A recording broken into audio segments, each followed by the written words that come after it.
This is Randy Jenkins, Senior Practitioner with Lean Dimensions International. Welcome to part 2 of the 3-part series on autonomous maintenance. Let's look into why we may sometimes get initial resistance from operators at implementation.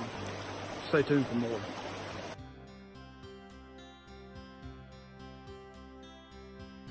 Welcome back to Operator Resistance. I recently sat down with operators from an autonomous maintenance team that was just completing step 3 of the route. They now have covered restoring basic conditions, eliminating or containing sources of dirt, improving hard to inspect and hard to clean areas, and introducing an operator-managed lubrication process. I asked them a few questions about the process. First, what reservations did you have when you were selected for this AEM team? Their thoughts were, the company just wants us to clean all the time now. Or it's now more important to clean rather than to run production. Or that this job is for maintenance and this is why we pay them. In my experience, these are typical responses at the beginning of implementation. I then followed up with the question, when did you start seeing the value that AEM could bring?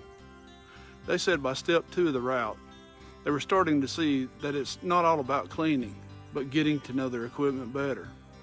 We learned many things that we didn't know about the machine.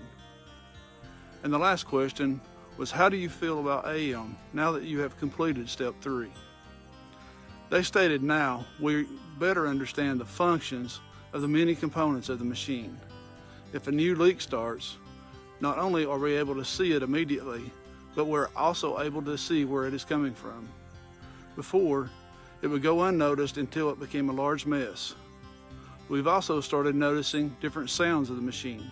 When something isn't exactly right, we notice different vibrations on the machine, or if we can tell something is abnormal, we can then get maintenance to check it before it becomes a major issue.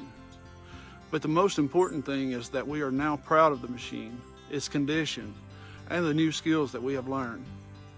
If you implement autonomous maintenance correctly, this is the result, more times than not, that you will get after step 3. Contact us and let us know your experiences when implementing AEM. Look for part 3 of this 3-part series on autonomous maintenance, initial skepticism of maintenance technicians. Please like and share this video with your friends and colleagues. Until next time, thank you.